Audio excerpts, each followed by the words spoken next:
தாயாம் திரு அவை இன்று திருமுழுக்கு யோவானின் பிறப்பு விழாவை சிறப்பிக்கின்றது. ஆண்டவரே, திருமுழுக்கு யோவான் வழியாக நீர் செய்த மகத்தான செயல்களுக்காக நன்றி செலுத்துகிறோம்.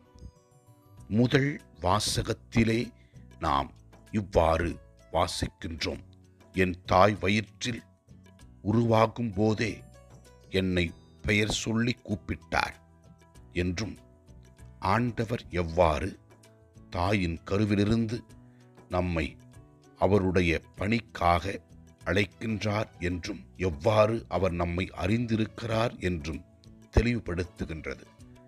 இரண்டாம் வாசகத்திலே நாம் பார்க்கின்றோம்: இதோ எனக்கு பின் வருகிறார், அவருடைய மிதியடிவாளை அவிர்க்க நான் தகுதியற்றவன் என்று திருமுழுக்கு யோவான் கூறியதை தெளிவுபடுத்துகின்றது. நற்செய்தி வாசகத்திலே நாம் பார்க்கின்றோம்: இதோ வயதாகி இருந்த யோவானின் தாய் யோவானை பெற்றெடுத்து அவருக்கு யோவான் என பெயரிட வேண்டும் என்று கூறுகிறார். அவருடைய தந்தையும் பேச முடியாமல் இருந்தாலும் எழுது பலகையை வாங்கி இவனுடைய பெயர் யோவான் என்று எழுதுகிறார். இறைவனின் திட்டம் யோவான் வழியாக இந்த உலகத்தில் நிறைவேற்றப்பட்டது.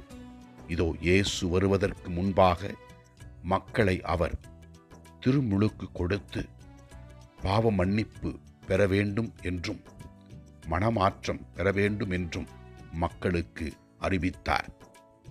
ஆண்டவரே, இதோ நீர் எங்களை இந்த உலகத்தில் கிறிஸ்தவர்களாக வாழ அழைத்திருக்கின்றீர்.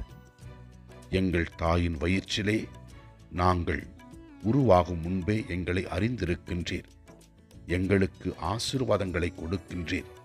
இதோ நாங்கள் உமது ஆசீர்வாதங்களை பெற்று நல்வாழ்க்கை வாழ அருள்தாரும். ஆண்டவரை நோக்கி நம்முடைய தேவைகளுக்காக, நம் குடும்பத்தின் தேவைகளுக்காக ஜெபிப்போம். எல்லாம் அல்ல இறைவன், தந்தை, மகன், தூய ஆவியார் நம் ஒவ்வொருவரையும் ஆசீர்வதிப்பாராக. இயேசுவுக்கு புகழ். மரியே வாழ்க. ஆமன்.